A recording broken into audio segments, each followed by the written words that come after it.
Oke, dengerin. Kita perlu ngobrol. Serius. Soal lo, HP lo, dan semua potensi yang lagi lo sia-siain. Anggap aja ini intervensi. Bener banget. Soalnya sekarang ini yang pegang kendali itu bukan lo. Lo pikir lo milih buat nge-scroll, milih buat ngecek notif itu? Salah besar. Otak lo itu udah jalan di mode autopilot. Coba jawab jujur. Pagi ini bangun tidur, apa yang pertama kali lo raih? Ponsel kan? Udah pasti. 2.617. Itu jumlahnya rata-rata lo nyentuh HP lo dalam sehari. Tiap sentuhan itu gangguan kecil, retakan-retakan mikro di fondasi fokus lo. Dan ini nih tagihannya, 23 menit 15 detik. Menurut riset ya, segitu lama otak lo butuh buat balik fokus lagi setelah satu kali aja diganggu.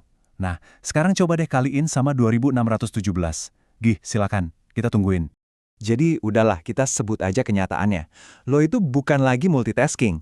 Lo itu hidup dalam mode perhatian parsial.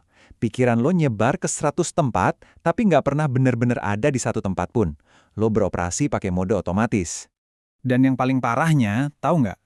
Lo itu udah dikibulin buat percaya kalau kesibukan nonstop ini namanya produktivitas. Itu kebohongan terbesar di era digital. Sumpah. Oke, kita bedah ya. Cal Newport ngebaginya jadi dua, kerja mendalam alias deep work sama kerja dangkal alias shallow work. Deep work itu pas keajaiban terjadi. Lo nulis kode yang keren, bikin strategi brilian, ngerjain sesuatu yang susah ditiru. Nah, shallow work itu cuma berisiknya doang. Balesin email, ngecek Slack, kerjaan-kerjaan admin. Rasanya sih kayak kerja, padahal cuma ngisi waktu kosong doang. Dan ini yang terjadi di dalam otak lo setiap saat. Lo gonta-ganti konteks terus-terusan dan tiap kali pindah, lo bayar pajak kognitif. Lo nggak pernah nyampe ke pemikiran yang dalam. Energi mental lo habis. Dan yang paling parah, ada yang namanya residu perhatian. Jadi, bahkan setelah lo pindah tugas, sebagian otak lo tuh masih nyangkut di email yang tadi. Kinerja lo anjur. Ini bukan sekedar kebiasaan jelek ya, ini tuh kecanduan yang sengaja dirancang secara teknis. Johan Hari ngejelasinnya pas banget. Tiap notifikasi itu kayak tuas mesin slot. Hadiahnya nggak nentu, bisa email penting, bisa juga sampah.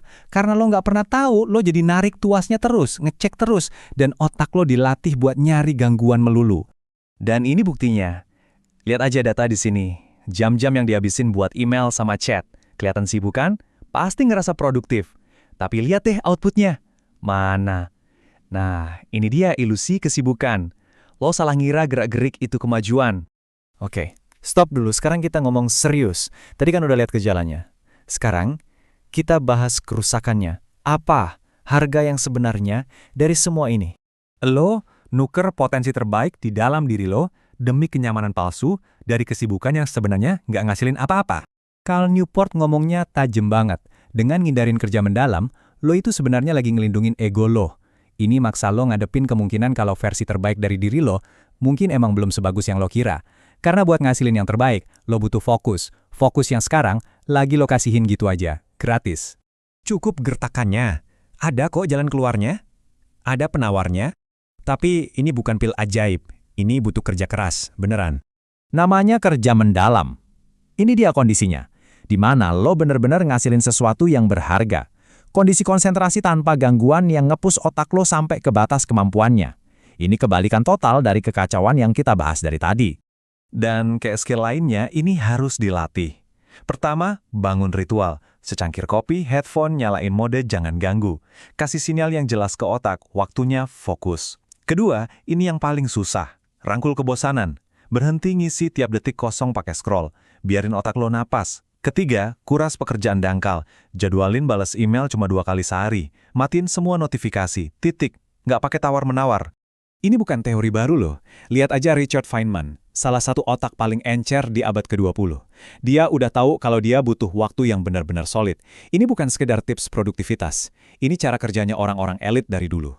Jadi kita udah beberin semuanya. Masalahnya, harganya, dan solusinya. Sekarang ya giliran lo. Pilihannya ada di tangan lo, mau terus tenggelam dalam kesibukan dangkal yang capek-capekin doang, atau mau ngambil kesempatan buat bener-bener lihat sejauh mana potensi lo bisa berkembang. Sebuah kutipan dari buku yang ditunggu-tunggu, The Last Centimeter, ngerangkumnya dengan sempurna. Fokus telah menjadi kekuatan super, namun kita telah membangun dunia yang menghancurkannya. Pikirin deh, skill paling berharga adalah yang paling sering diserang. Dengerin, Yang kita omongin di sini baru di permukaannya doang. Kita udah analisis 5 jurnal ilmiah lainnya soal topik ini. Dan kita nemuin kebiasaan nomor 1 dari para pelaku elit, sesuatu yang mereka semua lakuin sebelum hari kerja mereka dimulai. Lo pengen tahu apa itu? Gampang. Tulis komen di bawah sekarang juga. Nanti kita balas komen lo satu-satu pakai link ke catatan riset eksklusif kita. Jawabannya ada di sana. Jangan sampai kelewatan.